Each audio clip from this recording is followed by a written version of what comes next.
नंतर मी अत्यंत आश्चर्यकारक असे दुसरे एक चिन्ह स्वर्गात पाहिले. 7 पिढा घेतलेले 7 देवदूत दृष्टीस पडले. त्या पिढा शेवटल्या होत्या, कारण त्यांच्या योगे देवाचा क्रोध पूर्ण झाला. मग अग्निमिश्रित काचेच्या समुद्रासारखे काहीतरी माझ्या दृष्टीस पडले. श्वापदावर, त्याच्या मूर्तीवर व त्याच्या नामसंख्येवर जय मिळविलेले लोक हातात देवाच्या वीणा घेऊन त्या काचेच्या समुद्रावर उभे राहिलेले माझ्या दृष्टीस पडले. ते देवाचा दास मोशे ह्याचे गीत व कोकऱ्याचे गीत गाताना म्हणतात.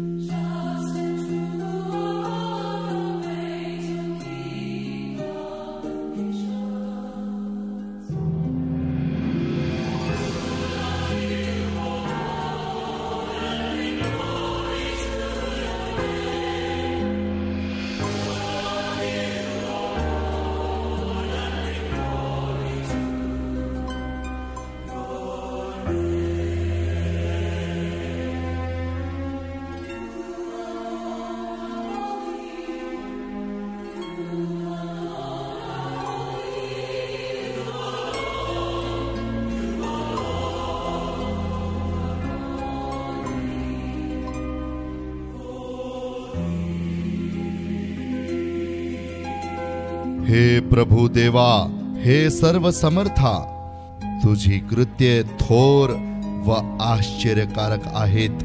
हे राष्ट्राधिपते, तुझे मार्ग नीतीचे व सत्य आहेत. हे प्रभो, तुला कोण भिणार नाही, तुझ्या नावाला कोण महिमा देणार नाही,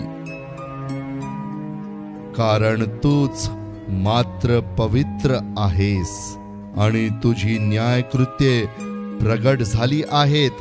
म्हणून सर्व राष्ट्रे तुझ्या समोर येऊन तुला नमन करीतील.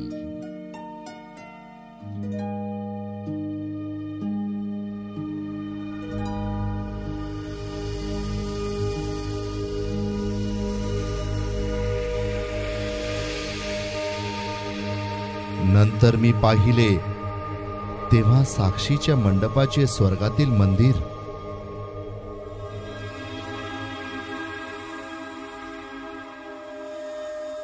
उघडले.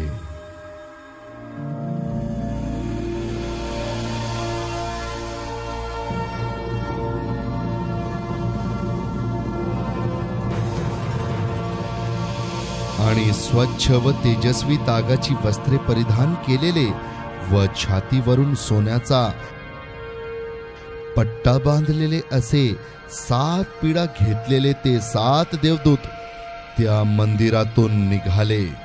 त्या 4 प्राण्यांपैकी एकाने युगानयुग जिवंत असणाऱ्या देवाच्या क्रोधाने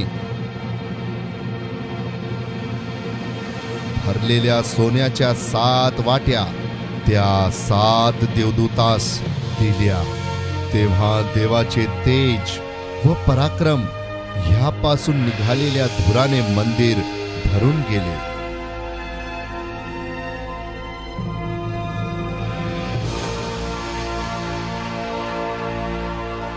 आणि त्या 7 देवदूतांच्या 7 पिढा संपेपर्यंत कोणालाही मंदिरात जाता आले नाही.